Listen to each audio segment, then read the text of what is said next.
حكايتنا النهاردة حكاية باينة من العنوان، حكاية عن ورقة ملفوفة بشوية تبغ عاملة عمل في بلدنا، من أول الطفل اللي لسه شنبه مخطش لحد الست المفروض تكون قدوة ما بين الشباب، ما بين الموضة والرجولة. وإحنا عايزين نعرف، هي السجارة اللي ماسكة فينا ولا إحنا اللي ماسكين فيه؟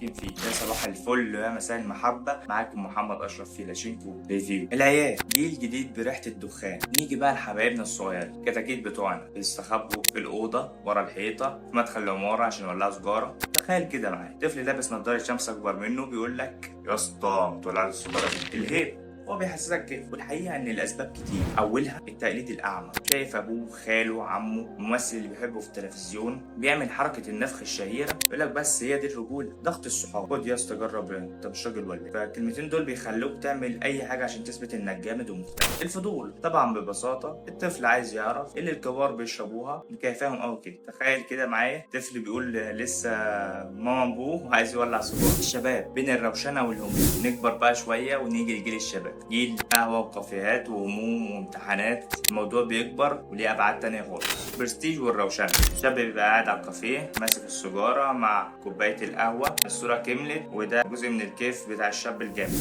تفريغ الهموم، متخانق مع صاحبته، جاب درجات وحشة، أبوه مزهقه في عيشته، يقول لك خد هات علبة السجاير دي خلينا نعفر عن اللي جوانا. كأن السيجارة دي فيها الحل السحري لكل مشاكلنا. الإدمان، بعد الأكل لازم سيجارة، مع الشاي لازم سيجارة، قبل ما ننام لازم سيجارة، أول ما نصحى لازم سيجارة، في الحمام لازم سيجارة. تحول من اختيار لعادة ومن عادة لإدمان. ده أنت لو جبت آلة حاسبة تحسب بيهم سجايرك هتلاقي نفسك ممكن تفتح بيهم مشروع. الستات، السيجارة بقت فيمينيست. نيجي بقى للموضوع هيكون حساس شوية، الستات والتدخين. زمان كانت حاجة غريبة، دلوقتي بقت في كل مكان. أنا مش بتكلم من باب عيب، أنا بتكلم من باب ليه، رمز للاستقلالية والتحرر. بعض الستات بتشوف إنها زيها زي الراجل فتعمل اللي هو بيعمله بما فيهم التدخين، وأنا أقل منه في إيه؟ موضة وتقليد.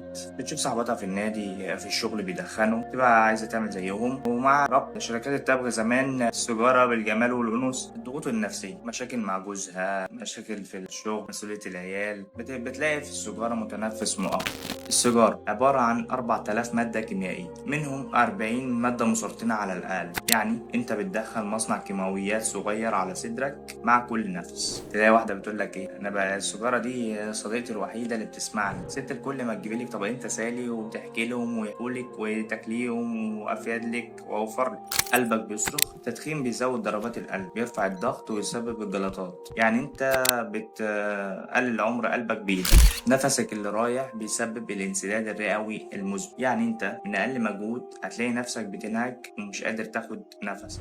شكلك بيكبر، بتعمل تجاعيد وشكلك بيبان اكبر من سنك. يعني الروشنه اللي بدات بيها هتقلب معاك بكرمشه. الفلوس اللي بتتحرق، احسب بس بتصرف كام على سجاير، تلاقي نفسك كان ممكن تعمل بيهم ايه. كان ممكن تجدد موبايل، تجيب لبس جديد، تسافر، تغير جو. القرار قرارك، مفيش حاجه اسمها مش قادر ابطل، حاجه اسمها اراده وعزيمه. اول ما تمسك السيجاره اسال نفسك، هل هي تستاهل صحتي، فلوسي، حياتي؟ مدخن الشرقي بيولع سجارة في سجارة، يا أخي ولع في أي حاجة تانية، ولع في فواتير، ولع في شكلك، لكن في صحتك لا طبعا. في النهاية السجارة دي مش بتنور حياتك، دي بتحرقها على البطيء، بتحرق صحتك، بتحرق فلوسك، بتحرق عمرك. لو كنت طفل فاكرها رجولة، لو كنت شاب فاكرها روشنة، لو كنت ست فاكرها حرية، السجارة دي سجن واحنا بنبني قضبانه بايدينا. القرار قرار، تقدر تبطل. عجبتك الحلقة؟ لا طبعا. طب اعمل لايك واشترك في القناة عشان اشوفك في الحلقات الجاية، وتشوفني ايه اكتر سبب شايفينه ان خلى الناس تدخن، ولو كنت بتدخنوا هل حاولتوا تبطلوا؟ اشوفكم في الحلقات الجاية، سلام.